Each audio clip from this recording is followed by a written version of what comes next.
Hello and welcome back to Helpful Human Design Tips. We are continuing our journey with the Law of Polarity and habits, and today we're going to talk about the Splenic Center in human design.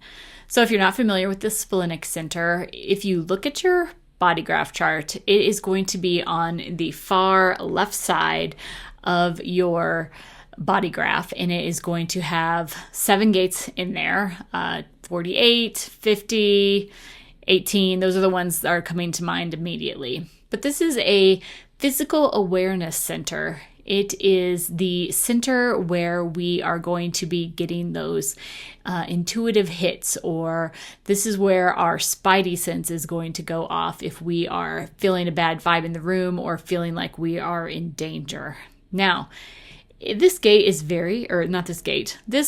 is very interesting because it seems like it would be something that would speak very, very loudly to you and kind of let you know what's up. And for some people it does, but it's definitely one of those centers that I think can definitely be muted over time if you don't pay attention to it, but is also almost like a muscle that you can strengthen it once you tune into it and figure out what your sense is. Now, if you have a defined splenic center, then you are going to have this consistent feeling inside of you of this was what feels right for me. You might have a very specific sensation in your body, someplace in your body, like every time your intuition clicks, you might get a tightening of your chest or a little flip-flop in your stomach. I usually get a sensation across the back of my shoulders, like a little tension tightening, and then,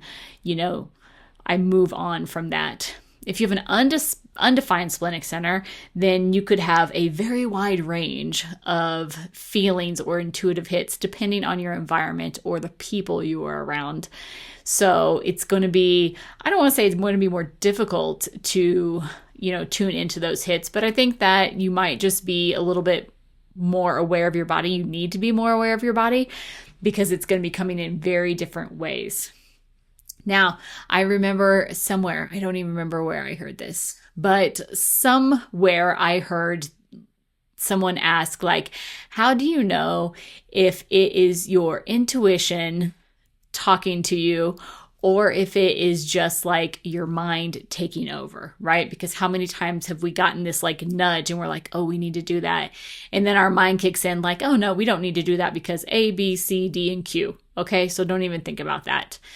And so someone asked this question, how can you tell when it is your spirit guides or your intuition or whatever? And this person, whoever it was, I don't know who it was, I wish I did, gave the best answer. They said, when you get this intuitive hit or inspiration or whatnot, it's going to perhaps speak in something in a way that you have never thought about before. Because as a human brain, this comes back to our patterns and our habits that I've been talking about this week. Our brains usually run on a consistent cycle of affirmations or conversations or specific talk going on in our head. And so we almost always have some kind of conversation running in our head that kind of repeats some kind of pattern in some way. But when you get that nudge of something that you had never even thought about before, that's when your spirit guides or intuition or whatever, universe or whatever, is talking to you and kind of giving you that hit of inspiration. And you might feel that in your splenic center, or you might feel it somewhere else in your body. Now, I'm talking about the splenic center in regards to the law of polarity because, like I mentioned before, the law of polarity is, for me, it's a really good way to reevaluate my habits. Any habits that I have, I like to look at my habits and I like to say, okay, this habit is working for me, but maybe I could tweak it. And then I can use the law of polarity to kind of look around and be like, if I go this direction, this is how it might look. If I go this direction, it might look like this. And so it's really using that discerning thing. The splenic center is our center of fears. It's where fears are based in our body. If you have some gates defined in your splenic center, then you probably have these like somewhat consistent fears or like a variation of these fears. So for instance, in my splenic center, I have gates 48 and 57 defined. Okay. So the fear of 57 is this fear of, it's like the fear of the unknown or fear of the future. And so I have this kind of like, I have this fear of like, well, what if this doesn't work out in the future? Or what if this happens in the future or something? So any variation that you can think of, that is where that fear is like consistently coming up in that gate for me. Fear 40, the fear of gate 48 is like the fear of inadequacy, which I also have coming up a lot, right? I feel like that's probably a very common one that comes up. And when we look at fears are a way that we can get stuck in habits. How many times have you found something in your life that you are doing, and once you're aware of it, you're like, oh, that I could probably change that. I maybe should think about changing that. I would really want to change that. But what keeps you stuck in that is your fear. And so when you start unraveling these threads of fear, if you have a defined splenic center, you can go to your gates and you can say like, okay, I have this gate defined. This is the fear of inadequacy. Am I going to feel inadequate in this particular instance? And you can start unraveling things.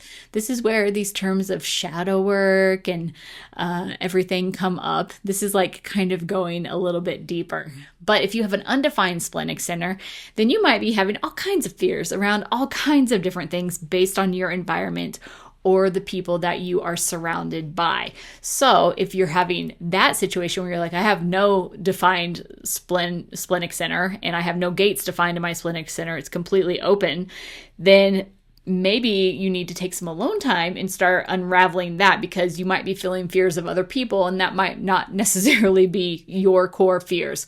But fears are a really good place to start looking at any habits we have formed. If you have a habit that you have formed somewhere along the way, then it's possible that you have formed this habit because you are afraid of busting out of that box, for instance.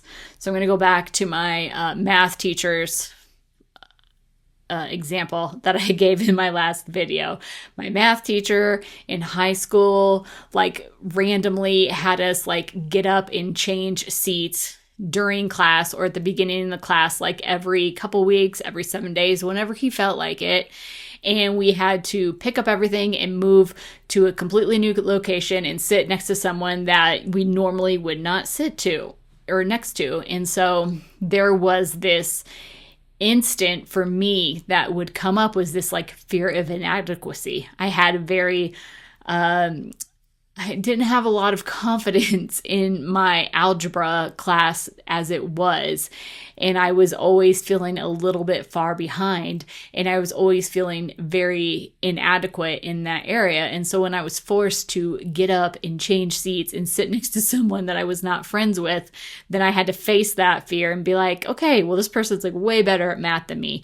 But I had this opportunity to ask them questions or bounce ideas off them or maybe get some help or whatever. But it was like looking that fear in the face. And since I was forced to change, I was able to get over it a little bit sooner. But I think if I was never forced to get up and shift that perspective, I might have been much worse at algebra than I probably still am. But that's beside the point, right? If you are having these habits and you're like, I really want to change this aspect of my life. I want to get out of this job. I want to move from the house. I want to move from this relationship. Look at your splenic center and maybe you can start there and see like, what centers or what gates do I have defined? Do I have this center defined?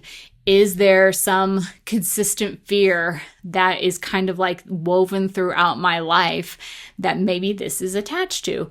And it might help you move on and get unstuck from that. Now, this is just one of probably many places in your human design chart. I'm definitely sure of many places in your human design chart that you can look at. But when I think of fear, I instantly go to the splenic center.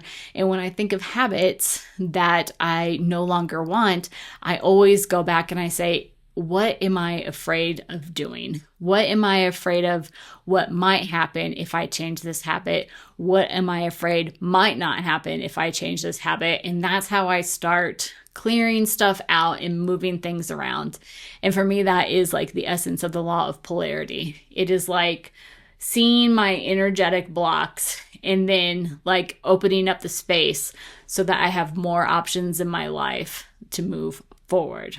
So that is my helpful human design tip for you today, the Splenic Center. It is a very, very fun and interesting center to dive into, and I hope that it was helpful and gave you a little bit of something to chew on for today. So until next time, I will see you guys later. Bye.